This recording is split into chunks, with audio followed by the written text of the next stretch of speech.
Hi there, I'm Colleen Campbell from the Open Access 2020 initiative, and I have the great honor to moderate this session today. And I thank, starting off, the Society for Scholarly Publishing for this opportunity to foster discussion on our topic. The title of the presentation is or webinar, or discussion, if you will, is From Partisanship to Partnership, Publishers and Libraries Collaborating on Transformative Agreements and New Open Access Business Models. Some of you might know OA 2020 is associated with the transition of scholarly journals to open access. It's an initiative of the international academic community, working with publishers to transition their journals to open access business models, but also in investing in new open access publishing models for the benefit of our researchers. And while some of us might associate OA 2020 with transformative agreements or with ABCs, that's actually not the case. We're interested in transitioning all of scholarly content to open access.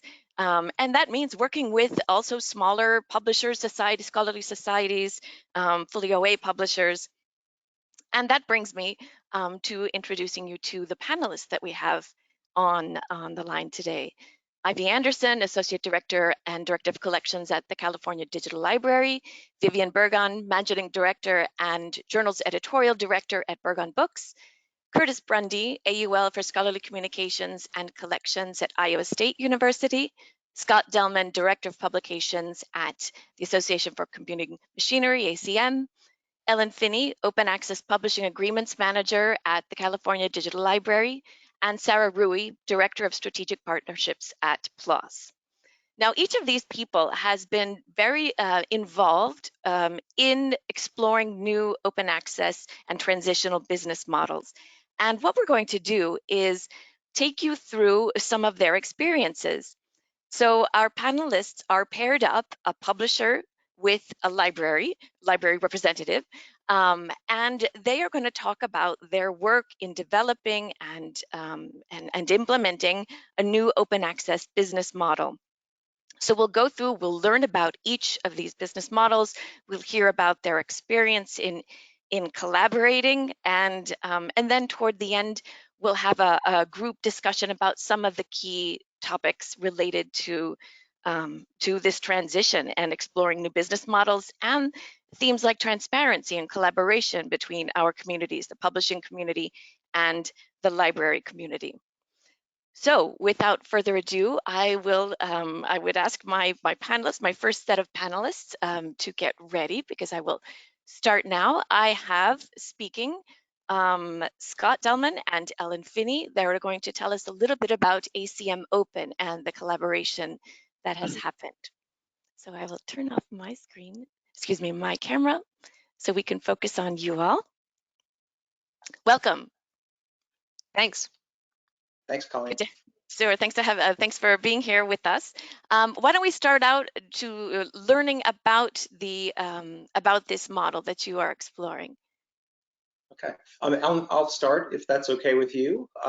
So we started a couple of years ago thinking about moving to a read and publish model for ACM's publications, and like many other publishers, we were looking at what the big commercial publishers were doing. And those publishers were launching models that were primarily APC based.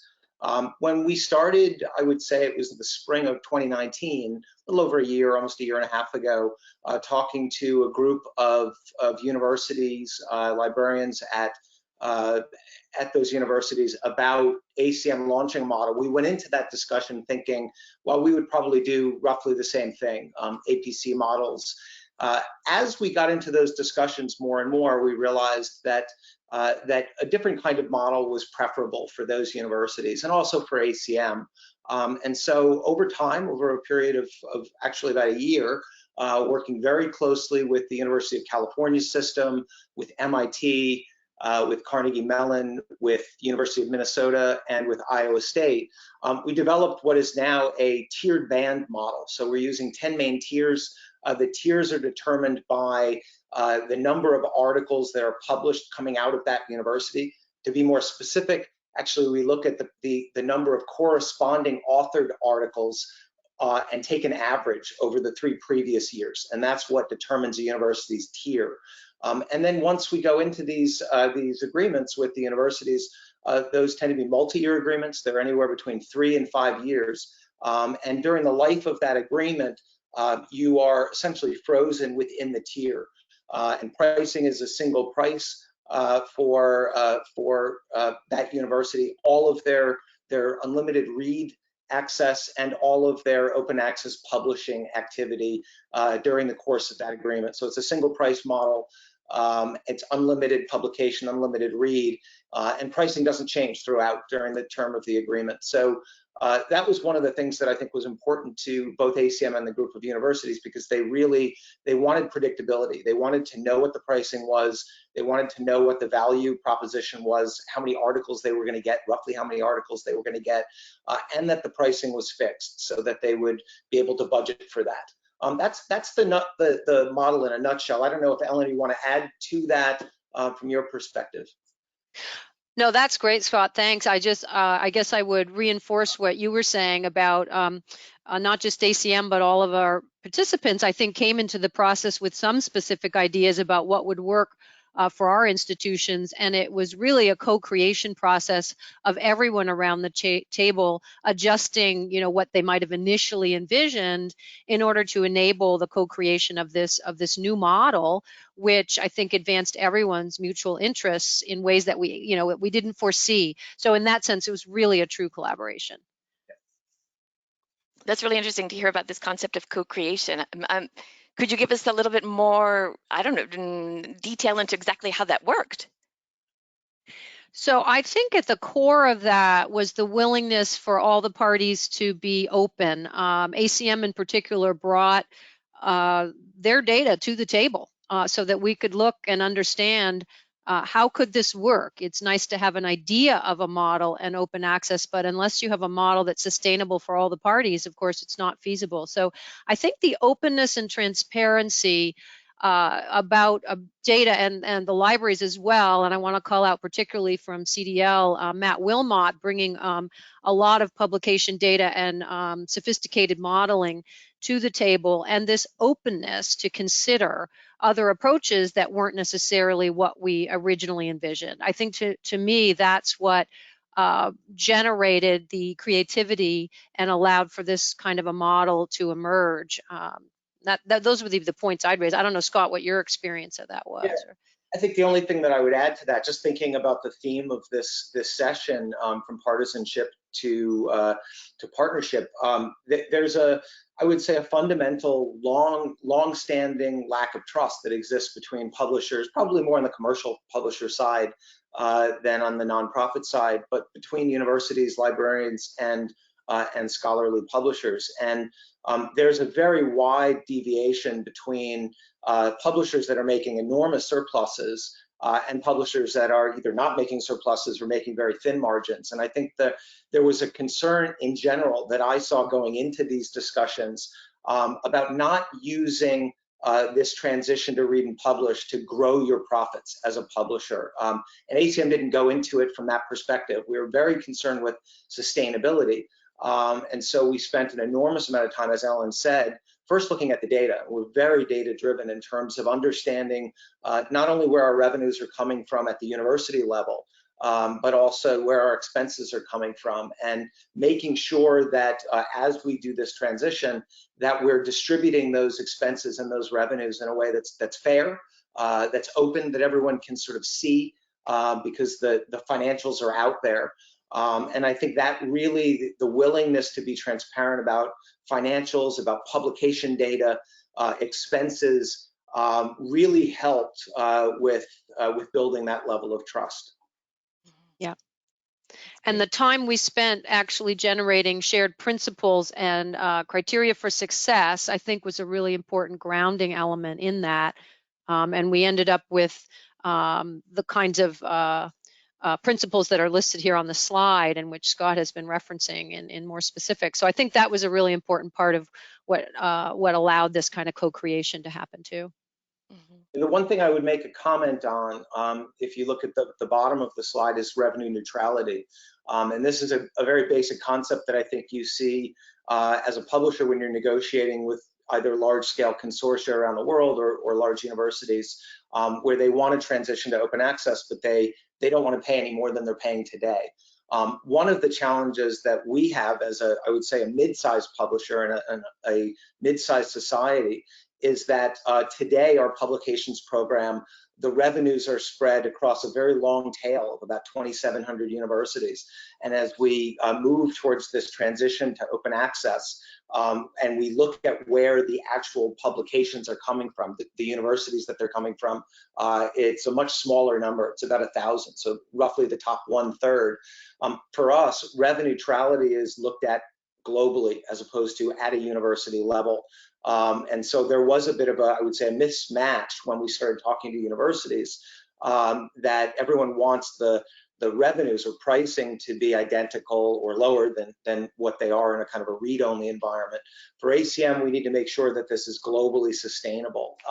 And we're redistributing revenues from almost 3,000 universities down to ultimately about 1/3 of that amount. So there are going to be universities that end up having to pay more because they're publishing a lot more and the expenses are higher for those universities. But there are also a lot of universities, in our case, almost 70% of our university customers are going to pay significantly less over time. So there is a rebalancing that we've been working on, and obviously revenue neutrality is a key part of the discussion we have.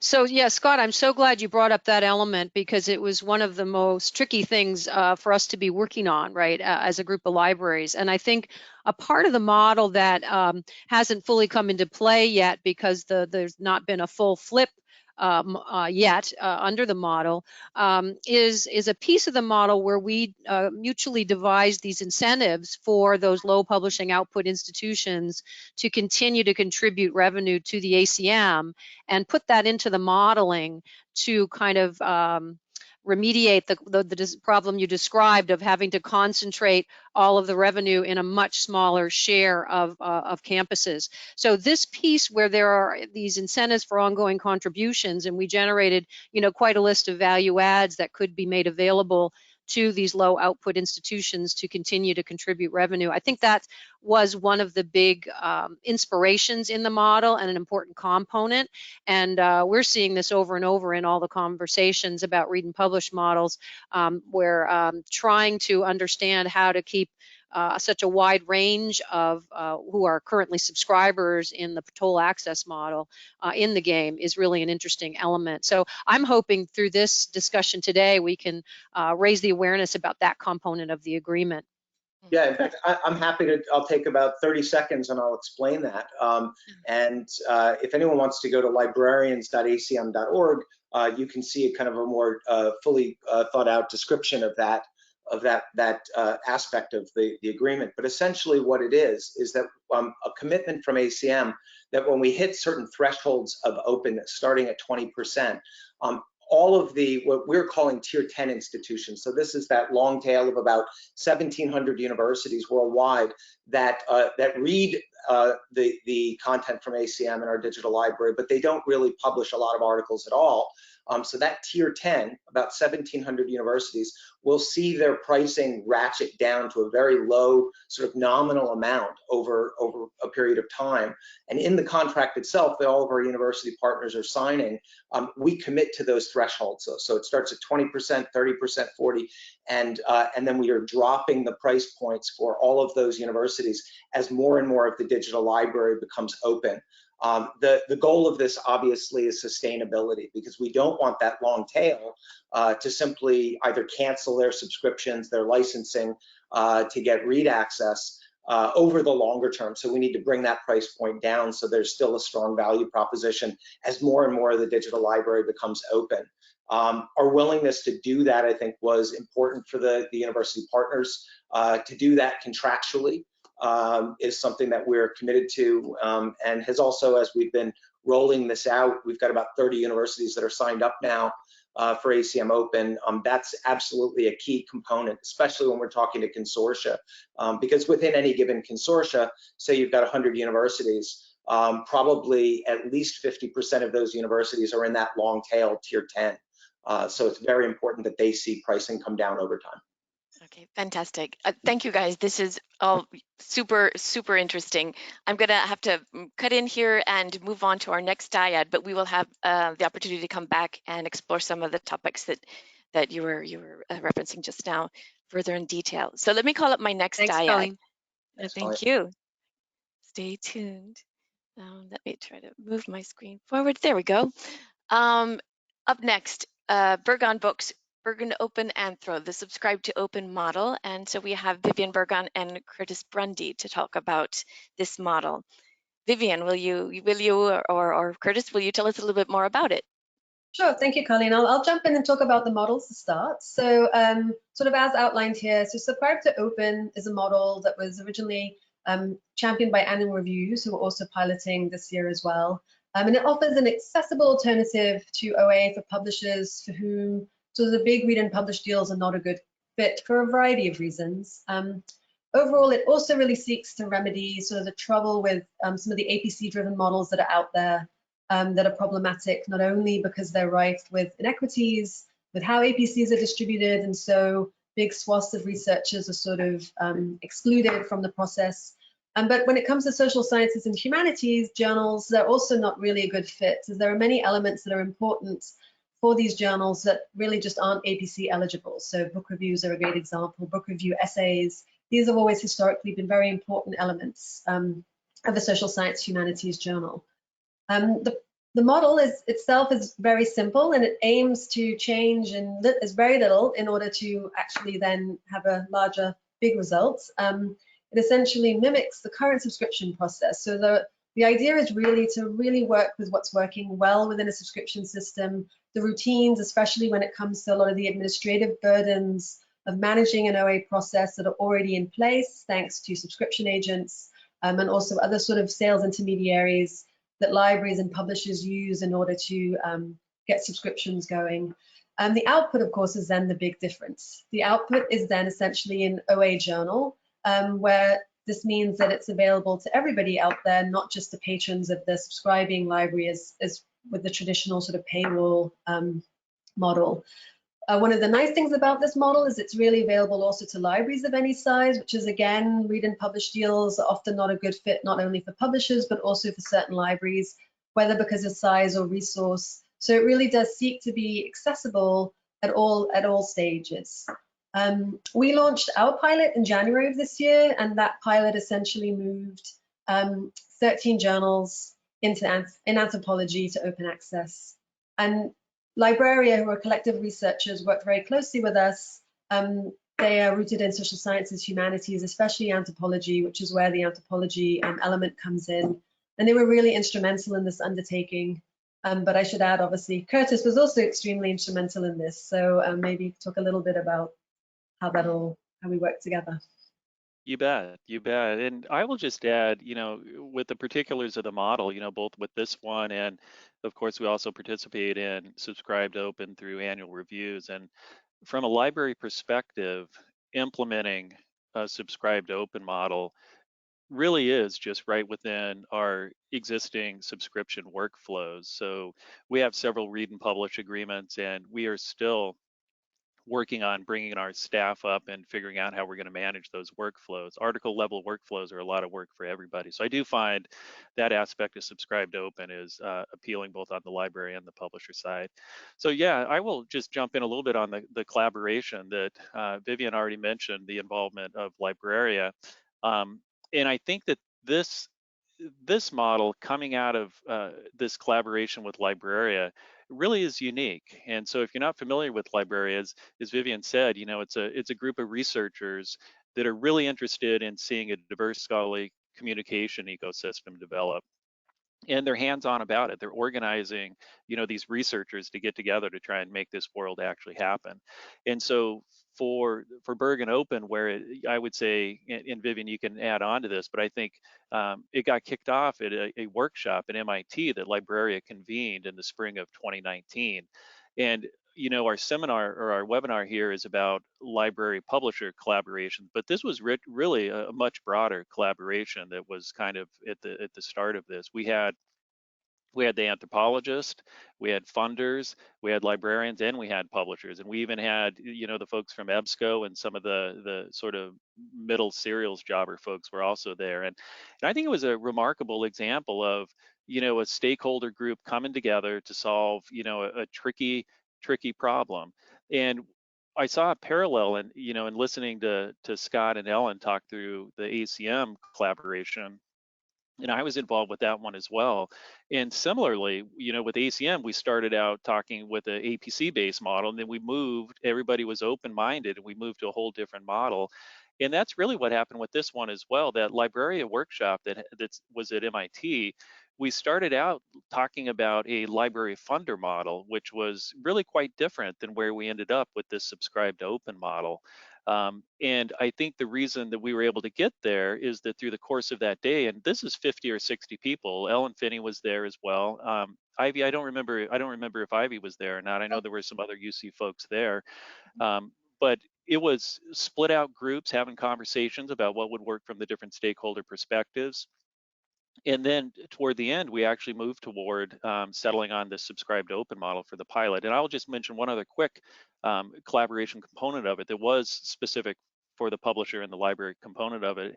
And that was some focus groups that we put together of librarians to work with Vivian in refining her messaging that would go out explaining the models to the library, as well as refining the FAQ and trying to explain this to the library community.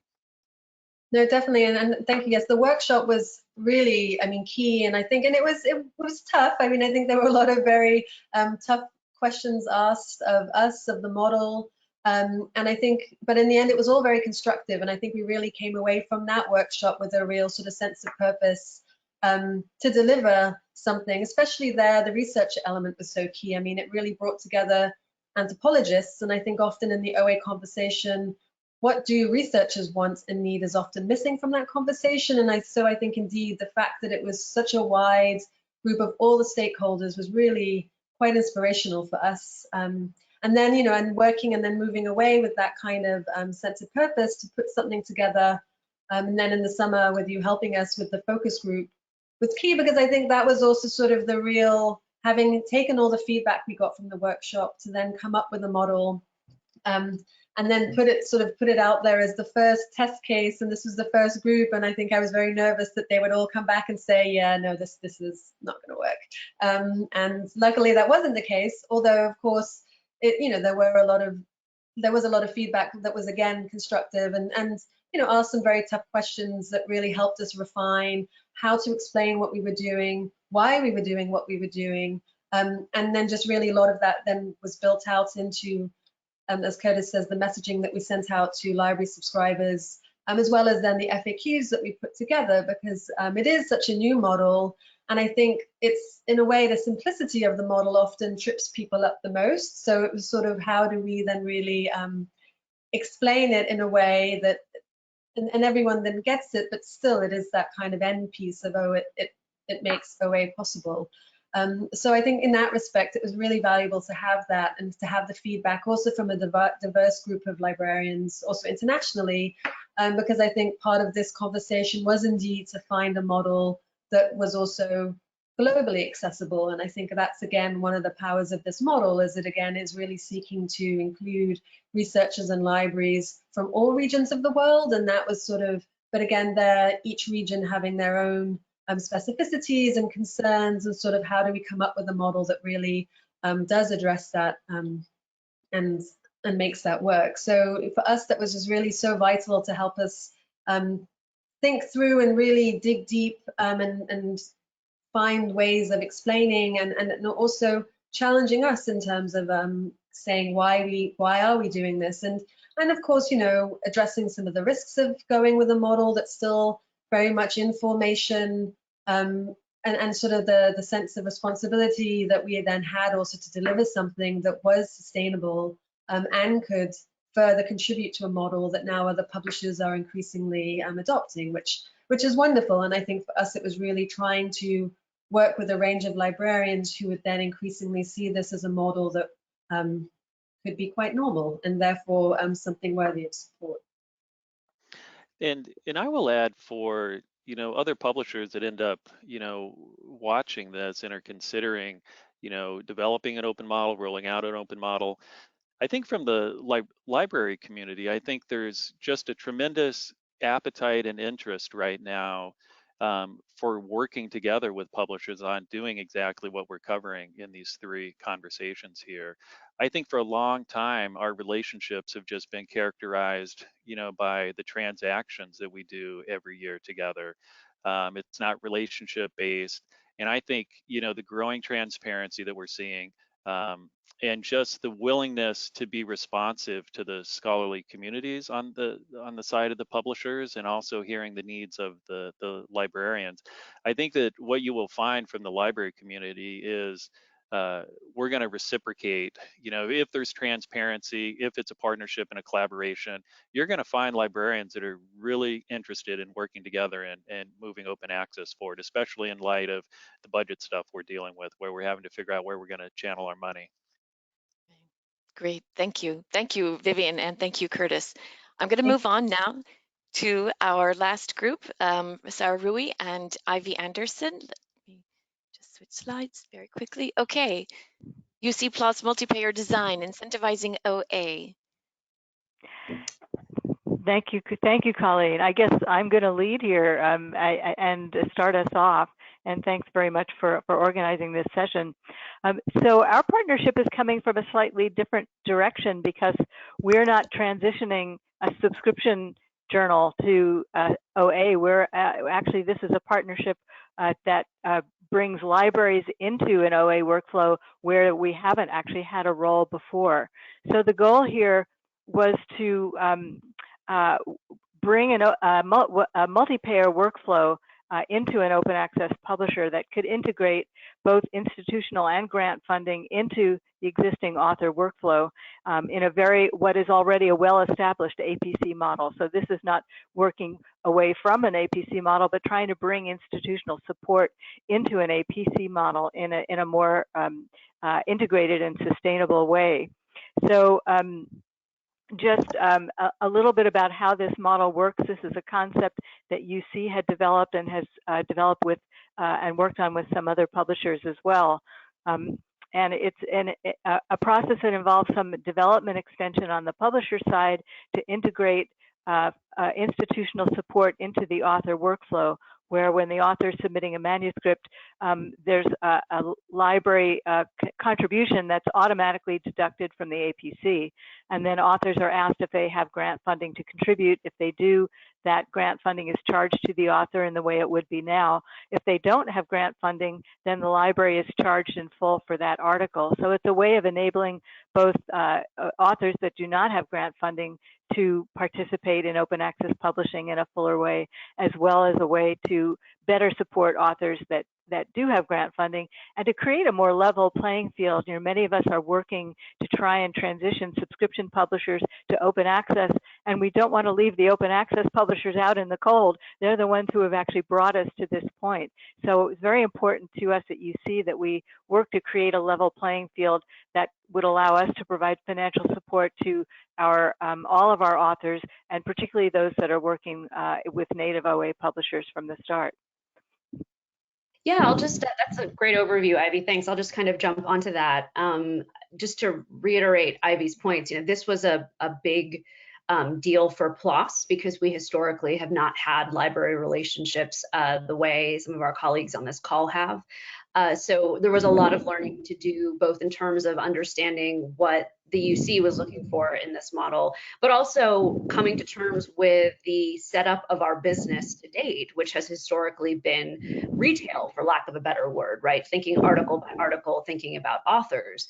And so realizing to engage with libraries, we really need sort of different internal systems and different mechanisms for support to serve libraries that we haven't historically had. So there was a big kind of internal adjustment to recognize that, as well as changes to our internal systems to make this possible for implementation for authors, because as everyone knows, it's a challenge to get authors to read directions. It's a challenge to provide all the fine print about if you have funding, then you get a subsidy. If you don't have funding, then you get all of your APCs covered. So there was a really collaborative process with Ivy, Matt, and other folks on the team on what is the best language to use to make sure UC authors understand what they're eligible for. Where should the language go? I mean, when you talk about a collaboration, this was down to looking at copy together and thinking about if it's going to optimize the behaviors we want to see come out of the model. Ivy, do you want to chat briefly about what you guys are looking for in terms of like success metrics around this? I'm happy to talk about from our side, but I'll throw it to you first. Sure, there's going to be a lot to evaluate in this pilot, right? That's yeah. So it's a 2-year pilot, I think, and I did want to say a little bit just about the collaboration itself, because we came to this with really shared goals, which was to work together to support Native OA publishing and to bring institutional support into the environment for Native OA publishing, and to better support our authors, particularly to better support authors who don't have grant funding, for whom APCs are challenging, right? So to make the APC model really a little bit more capacious, a little bit more expansive, and a little bit more accessible to authors of all types. And we knew from an early point that we wanted to work together. Oh, happily. I was worried that you were gone for a minute, Sarah. Thank you. Sorry. But there are a lot of questions for us in moving in this direction. We're bringing into the workflow a new author process into the author workflow. So will this work well for authors? Will it be understandable to authors? Will they find it cumbersome, or will they find it just as streamlined as their existing workflows? We've worked very hard, as Sarah said, on all of the details of the workflow, the messaging, the where different choice points happen in the author workflow. It's not a heavy lift, I don't believe, in terms of the actual development required, because there's only some small changes to workflow development, but they're important changes, and it's important to get them right. We've worked very hard to make this very streamlined. It's going to be important to evaluate, are we actually creating a better environment for authors that don't have grant funding? How many new authors are we enabling to publish open access that found that they couldn't publish open access before? Are authors who have grants participating with their grants? Part of our overall conception about this model is that, particularly at a high output institution, it's important, grant funding is an important part of the financial flow that will make for sustainable open access publishing from the perspective of a high output institution. And I know Scott talked a little bit about, in the ACM model design, how to develop a tiered model that would support institutions of various types. And there are some cost implications for institutions that are high output institutions in a model that doesn't involve grant funding. So do authors participate with grant funding at the level we expect in an environment in which we say, well, if you don't have grant funding, the institution will pay? So making sure that the balance is right and that the right financial flows are happening. From PLOS's perspective, I think are more authors able to publish with PLOS is going to be important. From our perspective, we're not trying to push our authors in any particular direction, but we want to enable them to publish wherever they want to publish. So that's an important element for us. And then will authors find it, a positive experience?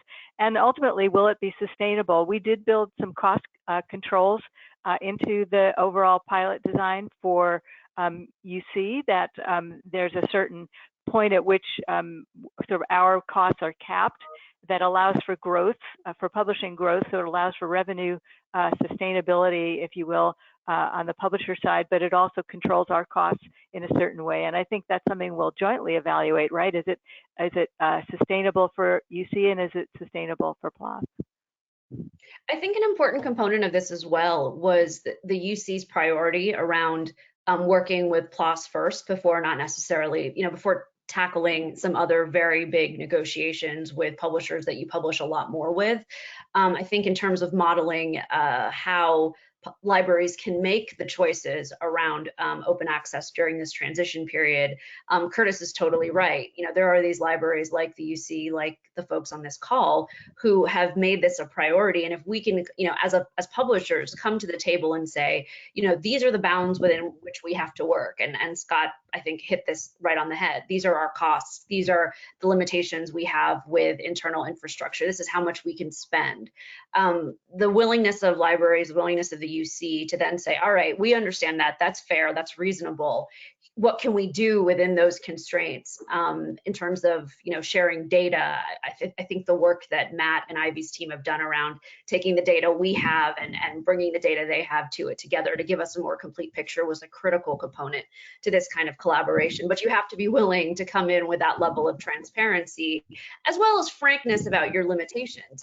You know, there were certain things, there were certain ideal things I think that you would have liked to see in this particular workflow, that, you know, where PLOS was at the moment isn't possible, but, you know, we're going to work together to evolve and see if we can get there. But the willingness to iterate, to make mistakes, to realize, oh, we tried something, it didn't work, we have to fix it, and then just to be monitoring together in real time. Are we getting the outcomes we expected? And if we're not, is that because of the model? Is that because of the workflow? Is that because of messaging? You know, there's a lot of things you can tease out that can speak to how to improve the model as it goes forward.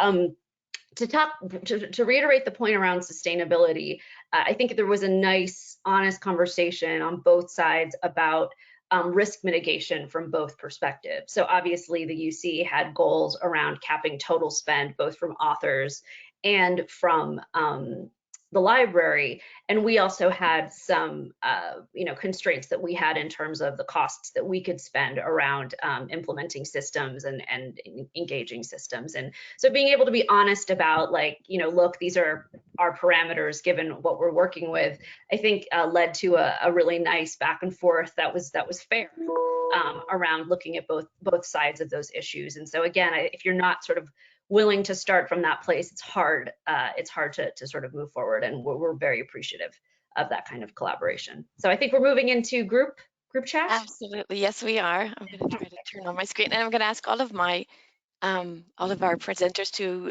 go ahead and turn on their cameras if they're not already. I can't see you, so I'm just going to talk. Hopefully everyone is seeing everyone else at this point in the game. Great, thanks.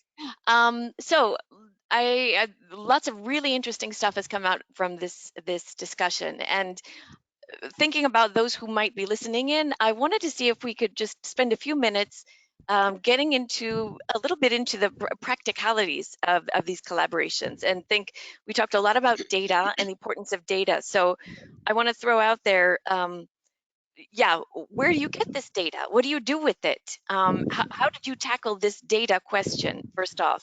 Maybe, Scott, you were the one who first brought it up. Could you tell us a little bit more about how you tackled the question of getting your arms around the data? Sure. So in our case, there were two kinds of data. There was publication data, essentially focused on articles, published articles, and then there was financial data. And we tackled both of those separately. The publication data was very much a collaboration with the group of universities that I spoke about earlier, in that we decided on a set of principles. And in our case, in our model, one of those principles was that we were going to take a 3-year average of only corresponding authored articles.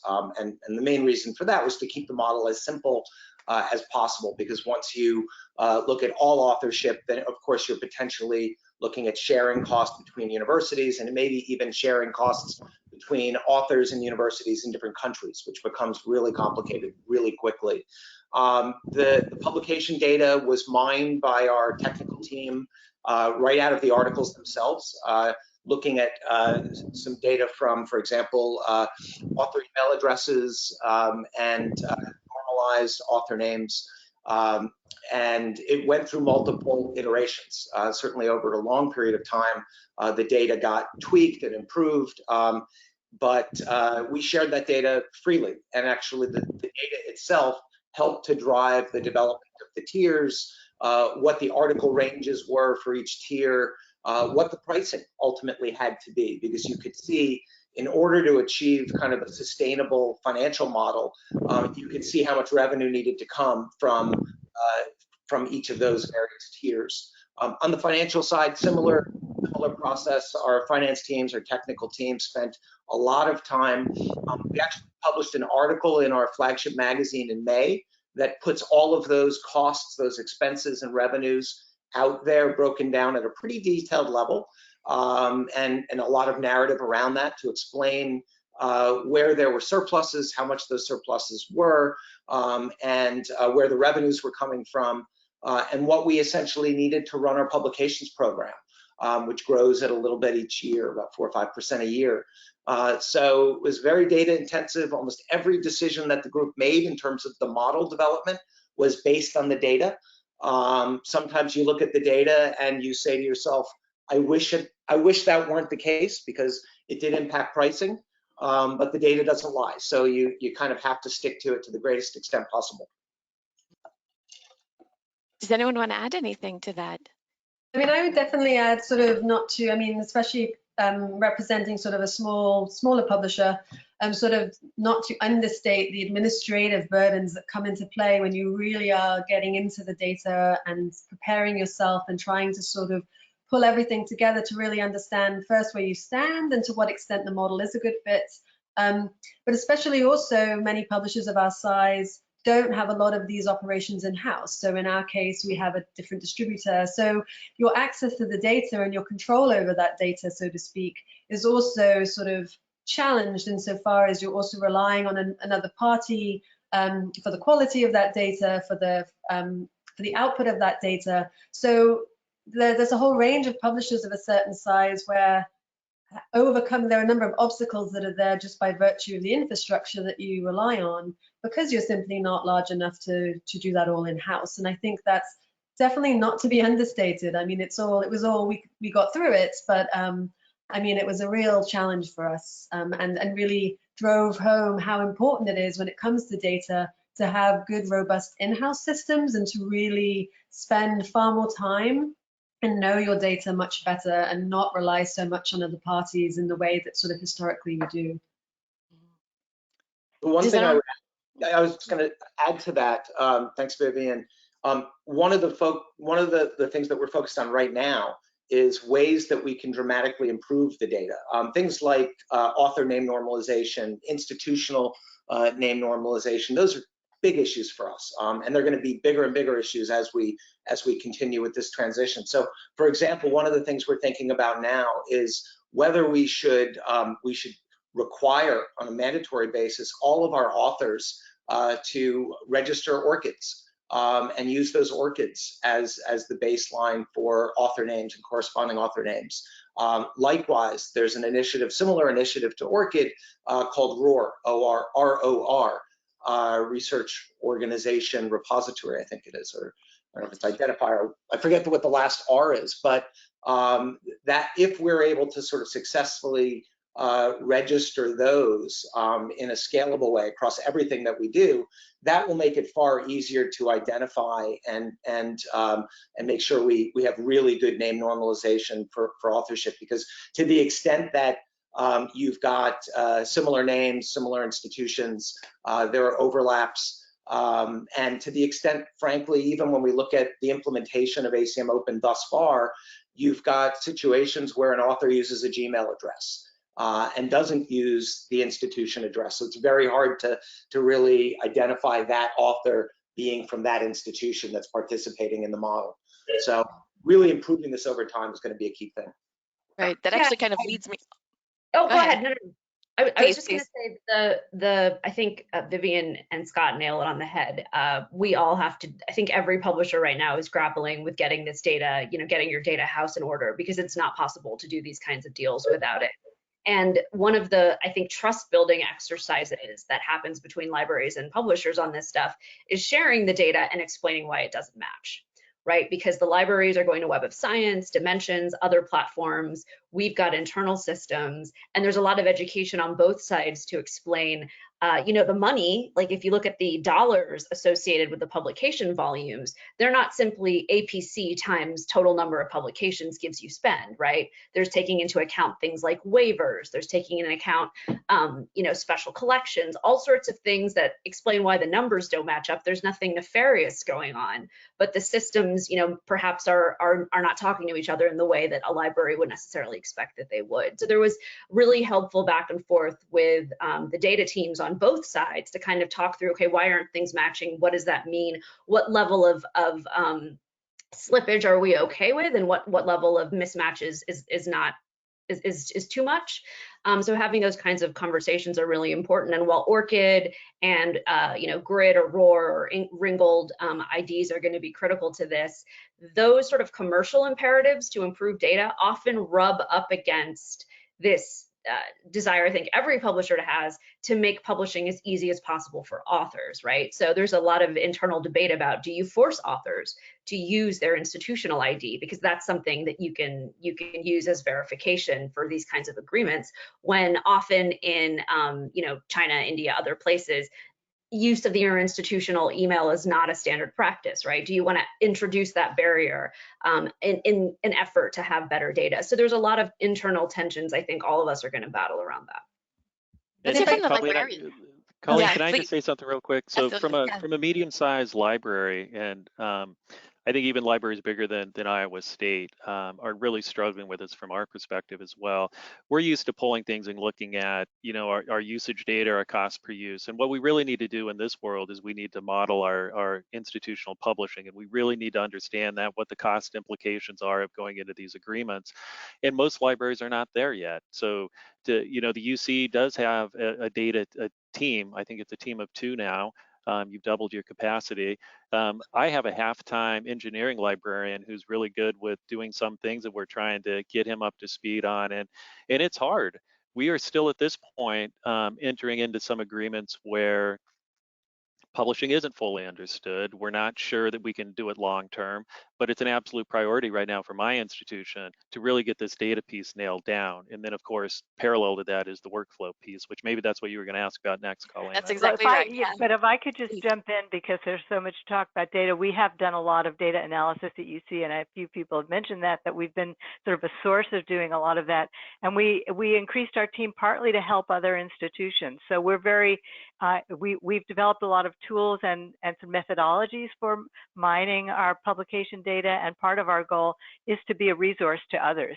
So I just wanted to get that out there without prolonging the data conversation. I think we've all learned how important that is.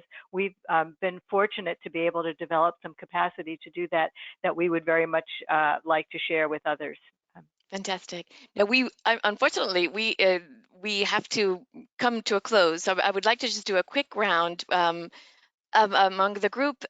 If each of you could give us what advice would you give to your peer group as they start to embark on this transition? We've talked about the data now, but are there other lessons learned, or just a really quick takeaway from this collaboration? What advice would you give to your peer groups? Why don't we start with, let's start with the end. Sarah. I was hoping I'd go last. Sure. Sorry. I think to other native OA publishers, as we said, get your data house in order. Don't hesitate with your library partners to lay it all out and say, help us figure out if this is right, verify. And then to our library partners out there, really, truly consider native OA agreements higher up on your list. It's very tempting to get the big agreements, the complicated agreements that take years to negotiate first. But the challenge is that really reascribes kind of existing hierarchies in the publishing system that maybe we want to start to adjust. And it's the organizations and the institutions on this call that have prioritized keeping that diversity in the system that I think is critical. So I want to underscore that point, I think. So, Ivy? Well, I want to actually just echo that point. that thinking about publishers of all types, sizes, and kinds, and how one can enable open access across the broadest possible portfolio and ecosystem is really important. I think keeping a focus on your goals and making sure that you're dedicated to your goals of transitioning to open access, and bringing just echoing the theme of this session, a spirit of partnership to those conversations. As someone said, our relationships with publishers over the years have tended to be very adversarial as we're negotiating across the table about money. Now we're negotiating about something that's much more important to society, which is how to transform our industry in a way that can support the research enterprise and the needs of the tremendous needs that we have in our society to advance research to make progress. And this is something that we can partner in if we take that approach. And there are many ways to take our relationship from an adversarial one to one of partnership. And we're finding as long as we remain fixed on and dedicated to our goals, we can bring that partnership to fruition. So we're very excited to be in this posture that we're in today. Thank you. How about Vivian? I mean, obviously to echo that, because I think really, I think embracing diversity of models, and especially enabling smaller publishers, smaller journals, smaller societies. I mean, otherwise the current trends of these bigger deals, which really leave us out, are really, could mean the end for many of these journals who are still so vital, very specialized, very niche for sure. They have much smaller readerships, but are no less important for the fields and the disciplines they serve. I think, on the library side, and I think as a publisher, I would definitely say you can never have enough time. Give yourself, if no matter what your timeline is, triple it, and really allow yourself far more time to get in, and to allow the time it takes to work with all the, all of your partners, and to really come together. I think that was for us a big sort of takeaway, and our timeline was very tight, but the momentum and the goodwill was just so strong that we really felt we should go. It was sort of a now or never moment. And I would also say, encourage publishers. It's not an exact science. I think there really just has to be an element of good faith on all sides. I think for us, it was also the librarians who came on board and supported us. There was a lot of good faith there, and I think really went out on a limb to help us. And I think we felt we also, part of the reason we then went when we went was to really also reciprocate that good faith. And I think ultimately that has to really be in the background for a lot of these discussions and the collaboration. Great, thanks. Curtis. I would just say for libraries that we should really let your values kind of guide where you get started with all of this. When I think about the agreements that we've done, the collaborations that we have done, we have focused on, more of who we consider, our trusted partners. So we have put our energy. It takes a lot of time to do this, and for us, we want to see diversity in this scholarly ecosystem. So for us, it's been smaller publishers, our societies, our university presses, and don't try and reinvent the wheel. I think we got enough models out there right now that we just need to get more of them up and running. So good luck with whichever way, everybody goes. Scott, any final words of advice for your peers? Yeah, I mean, I think this is probably directed more at the universities than it is at other publishers or societies. I stay up at night worried about the same kinds of things that Vivian and Ivy were talking about in terms of sustainability of that long tail of small to mid-sized nonprofits, the societies in particular. Many of the deals that we're engaged in Europe and Asia and in the United States, those consortia and those universities have already done deals with the big commercial publishers, and so they've used up 60-70+% of their budgets, and there's very little left when they get to the smaller publishers, and this is really problematic for us. So the one piece of advice that I would offer to the universities is demand the transparency, demand information about their financials. And don't let them off the hook, because I think if you look at the kinds of margins that many of those large commercial publishers are making in the 30 to 40% range, and then you look at an organization like mine where last year we made about a 3% margin, very small surplus. The need to maintain sustainability is it's a very thin line from year to year, and where you're going to have some room to negotiate and make sure that there is enough budget left for that long tail of smaller societies and publishers is going to be coming out of those big deals that you sign. But if you sign all of those deals up first, and then say to yourself, well, we'll eventually get to the long tail of societies, it's going to be disastrous for those societies, especially with the pandemic and the impacts, the financial impacts that everybody is expecting in the coming years. And it would be a real shame if the casualty of the transition is the nonprofits, and that just gives more power and control and profitability to the large commercials. So I would just say to the universities, really demand that transparency, and make sure you're leaving enough money aside to do deals with those smaller publishers. And finally, Ellen, would you like to have some words for your peers? Yes, thanks. So I would start by picking up on that point Scott just made about the finances, and reached out to peers to say, don't let the budget pressures divert you from the path to open access, which is such an important worldwide issue of equity, as others on the call today have discussed. So, and in moving forward with that, to be focused on principles and not on positions. I think there can be a tendency to get into hardline positions, which are a real barrier to the kind of co-created flexibility that we saw in our collaboration with ACM to build a whole new model that is very extensible and scalable. So principles and not positions. And I would just echo a comment that was made by a major publisher in a negotiation that I was in, who at the end of a long meeting, which was very complicated, and many complex issues such as those we've discussed today came up. And at the end he said, it was a lot easier doing business before, but this is a lot more fun and a lot more interesting. So I would just say, focus on the partnership. It is fun, even though challenging, and expect to partner on the workflow as well. And hopefully we'll have another whole webinar on that, because I think getting these things to work sustainably, as everyone's mentioned, is very much in the forefront of our thinking. So thanks so much to everyone for all the comments. I want to echo what everyone else said as well. Yeah, great. Fantastic. Thank you. Thank you all so much. We are out of time right now, but I hope you're seeing the screen and can get in contact with any of these folks who I'm sure are very happy to continue to share their experiences.